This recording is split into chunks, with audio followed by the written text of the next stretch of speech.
రేవంత్ సర్కారు నిర్లక్ష్యంతో పౌర సరఫరాల శాఖ అప్పుల ఊబిలో కూరుకుపోతుంది. అధికారుల అలసత్వంతో ఆ శాఖకు రావాల్సిన నిధులు రాకపోగా వందల కోట్లు అడ్డగోలు వడ్డీల భారం మోయాల్సి వస్తున్నది. బకాయిలు రాబట్టడంలో జాప్యంతో భారీ నష్టం మోయాల్సి వస్తుంది. రైతులకు ధాన్యం డబ్బులు, సన్నాల బోనస్ చెల్లించేందుకు నిధులు లేవంటూ బకాయిల వసూలులో జాప్యం చేయడంపై అనేక అనుమానాలు వ్యక్తమవుతున్నాయి.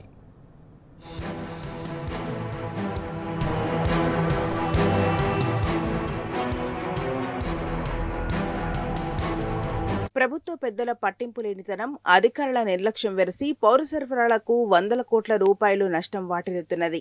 అప్పులతో దినదినగండంగా పాలనను నెట్టుకొస్తున్నామని బీద అరుపులు అరుస్తున్న పాలకులకు సివిల్ సప్లైస్ నిండా మునిగిపోతున్నా కనిపించడం లేదు. ఫలితంగా ఆ శాఖకు రావాల్సిన నిధులు రాక వందల కోట్లు అడ్డగోలు వడ్డీల భారం మోయాల్సి వస్తున్నది. 5 నెలలుగా వేలం ధాన్యంపై, 8 నెలలుగా దొడ్డు బియ్యంపై ప్రభుత్వం నిర్ణయాన్ని నాంచుతున్నది. దీంతో కోట్లు నష్టపోయింది. రైతులకు ధాన్యం డబ్బులు, సన్నాల బోనస్ చెల్లించేందుకు నిధులు లేవంటూ బకాయిల వసూలులో జాప్యం ఎందుకు చేస్తున్నట్టు, ఎవరి ప్రయోజనాల కోసం అనే అనుమానాలు వ్యక్తమవుతున్నాయి.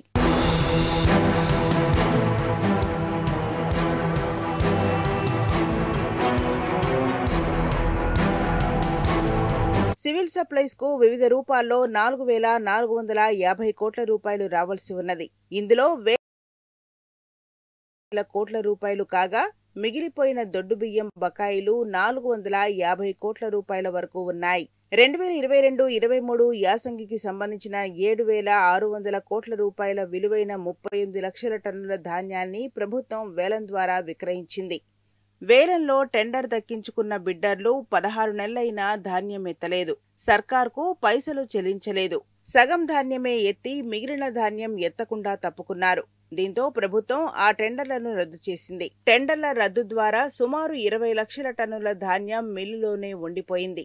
తద్వారా సివిల్ సప్లైస్ కు రావాల్సిన 4,000 కోట్ల రూపాయల నిధులు ఆగిపోయాయి. జూన్లో ప్రభుత్వం ధాన్యం టెండర్లను రద్దు చేసింది. 5 నెలలు గడిచినా మిగిలిన ధాన్యంపై నిర్ణయం తీసుకోలేదు. ప్రభుత్వ పెద్దల అలసత్వం, అధికారుల నిర్లక్ష్యంతో అసలుతో పాటు వడ్డీల భారం పడుతున్నది.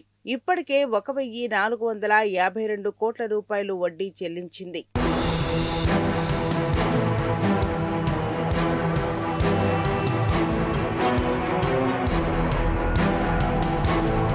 బకాయిల వసూలుపై ప్రభుత్వం నిర్లక్ష్యంతో పాటు దొడ్డు బియ్యంపైన అలసత్వం కొనసాగుతున్నది. ప్రభుత్వం ఈ ఏడాది మార్చి నుంచి రేషన్లో సన్నబియ్యం పంపిణీ చేస్తున్నది. అప్పటికే రేషన్ షాపుల్లో, గోదాముల్లో 1.4 లక్షల టన్నుల దొడ్డు బియ్యం నిల్వలు ఉండిపోయాయి. సన్నబియ్యం పంపిణీతో వాటిని ఉపయోగించడం లేదు. సన్నబియ్యం పంపిణీకి ముందే మిగిలిన స్టాక్ పై నిర్ణయం తీసుకోవాల్సిందని అభిప్రాయాలు వ్యక్తమవుతున్నాయి. కానీ ప్రభుత్వం ఎలాంటి నిర్ణయం తీసుకోకపోవడంతో దొడ్డు బియ్యం 8 నెలలుగా రేషన్ షాపులు, గోదాముల్లోనే మురిగిపోతున్నాయి. వీటికి పురుగులు పట్టి పనికి రాకుండా పోతున్నా పౌర సరఫరాల శాఖ పట్టించుకోవడం లేదు. దొడ్డు బియ్యాన్ని కేజీ 24 రూపాయల చొప్పున విక్రయించాలని నిర్ణయిస్తూ ప్రభుత్వం సెప్టెంబర్ 9న ఉత్తర్వులు జారీ చేసింది.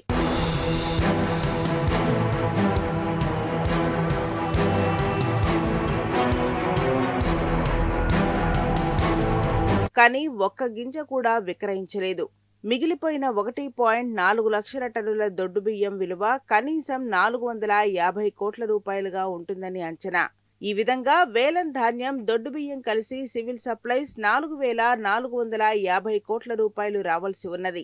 ఈ విధంగా వేలం ధాన్యం, దొడ్డు బియ్యం కలిపి సివిల్ సప్లైస్ కు 4,450 కోట్ల రూపాయలు రావాల్సి ఉన్నది.